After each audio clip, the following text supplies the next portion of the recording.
فتاوی قاضی خان میں ہے وَلَوْ اسْتَأْجَرَ امْرَأَةٌ لِيَزْنِيَ بِهَا فَزَنَا بِهَا لَا يُحَدُّ فِي قَوْلِ أَبِي حنیفۃ رحمہ اللہ تعالی، اگر کسی شخص نے عورت کو کرائے پر لیا پیسے دے کر کہ میں تمہیں اتنے پیسے دوں گا مجھے زنا کرنے دو، اجرت پر لیا اور اس سے زنا کیا، تو کہتے ہیں امام صاحب فرماتے ہیں اس عورت پر اس آدمی پر کوئی حد نہیں ہے۔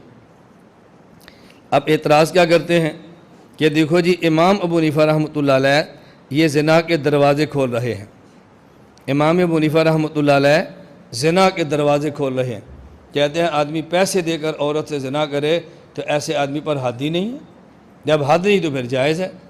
میں نے کہا بات سمجھو، ایک ہے زنا کا جائز ہونا اور جائز نہ ہونا، ایک ہوتا ہے ایسے زانی پر حد لگنا اور حد نہ لگنا۔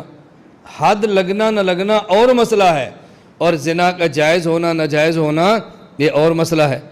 اگر صرف حد نہ لگنے سے اگر کوئی چیز جائز ہو جاتی ہو تو حضرت عبداللہ بن عباس رضی اللہ تعالیٰ عنہما کا فتویٰ یہ ترمذی کے اندر موجود ہے، فرماتے ہیں من اتل بہیمۃ فلا حد علیہ، کوئی آدمی کسی جانور سے بدفعلی کرے تو ایسے آدمی پر کوئی حد نہیں۔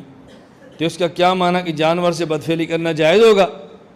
اب بتاؤ اگر میں آپ سے کہوں کوئی آدمی پخانہ کھا لے اس کے اوپر کوئی حد نہیں، تو غیر اٹھ کے پخانہ شروع کر دے کیوں، کھانا شروع کر دے کیوں؟ مولانا صاحب نے کہا حد نہیں لہذا جائز ہو گیا۔ اور بھئی حد نہ ہونا الگ مسئلہ ہے اور جائز اور ناجائز ہونا یہ الگ مسئلہ ہے۔ تو امام ابو حنیفہ رحمۃ اللہ علیہ کا یہ جو مسئلہ بیان کیا جا رہا ہے نا کہ حد نہیں، حد نہ ہونے کی وجہ امام صاحب فرماتے ہیں کہ ضابطہ ہے الحدود تندرع بالشبہات، اگر کسی موقع پر شبہ ثابت آ گیا تو شبہ سے حد ساقط ہو جاتی ہے۔ یہاں شبہ کیا ہے؟ قرآن کریم میں ہے فَمَسْتَمْتَعْتُمْ بِهِ مِنْهُنَّ فَآتُوهُنَّ أُجُورَهُنَّ، جب تم کسی عورت سے نکاح کرو تو عورت کا حق مہر دیا کرو، عورت سے نکاح کرو تو عورت کو حق مہر دیا کرو۔ تو یہ جو اس نے عورت کے ساتھ ہم بستری کی ہے اور بدلے میں پیسے دیے ہیں، نکاح والا بندہ بھی عورت سے نکاح کرتا ہے اور بدلے بزا کے طور پہ پیسے دیتا ہے، تو شبہ یہ تھا کہ جیسے حق مہر ہے ویسے اجرت ہے، یہ حق مہر کی طرح ہے، اس لیے اس پر حد نہیں جاری ہونی چاہیے، شبہ آ گیا۔ اب ذہن میں سوال آئے گا بھائی وہ تو تب ہے جب نکاح ہو اور پھر پیسے دیں حق مہر، اس نے تو نکاح نہیں کیا اور پھر پیسے دیے، یہ حق مہر کے مشابہ کیسے ہو گیا؟ ہم نے کہا یہ نکاح کے مشابہ ہے۔ کیوں؟ نکاح میں یہ ہوتا ہے کہ دو آدمی گواہ ہوں اور مرد عورت ایجاب و قبول کر لیں، اور اگر گواہ نہ ہوں ایجاب و قبول کریں تو امام مالک فرماتے ہیں پھر بھی نکاح ہو جاتا ہے۔ حضرت امام مالک یہاں گواہ شرط نہیں ہے، تو چونکہ فقہ مالکی میں بغیر گواہوں کے ایجاب و قبول کرنے سے نکاح ہو جاتا ہے، تو یہ شبہ ہے کہ مرد عورت راضی بھی ہیں اور پیسے بھی دیے ہیں، تو نکاح کا بھی شبہ موجود ہے اور حق مہر کا بھی شبہ موجود ہے، لہذا اس کے اوپر حد جاری نہیں ہونی چاہیے۔ اور ایسا مسئلہ احادیث کے اندر بھی موجود ہے، مثلا رسول اکرم صلی اللہ علیہ وسلم نے ارشاد فرمایا ایما امرأۃ نکحت، کوئی عورت اپنا نکاح کرے بغیر اذن ولیہا، اپنے گھر کے سربراہ اور ولی کی اجازت کے بغیر، فنکاحھا باطل فنکاحھا باطل فنکاحھا باطل، تو اس کا نکاح باطل ہوگا باطل ہوگا باطل ہوگا۔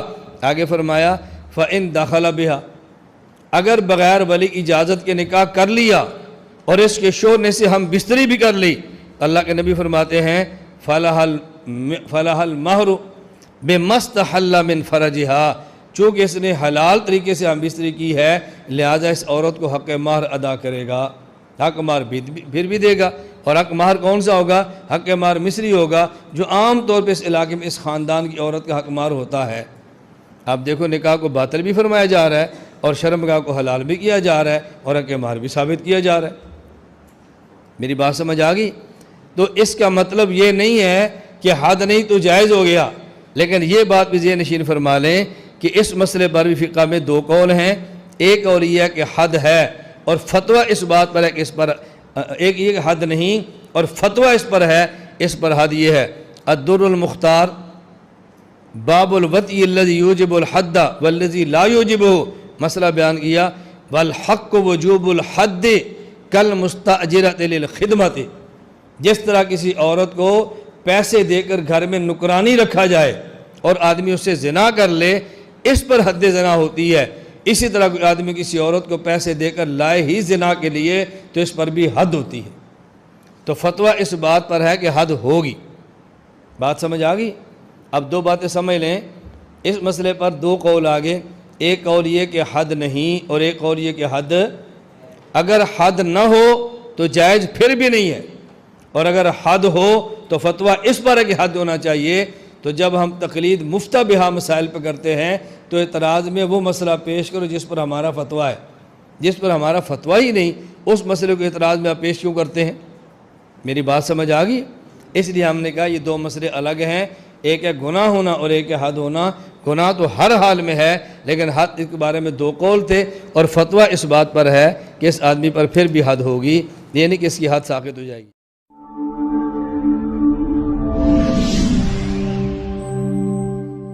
Subscribe our YouTube channel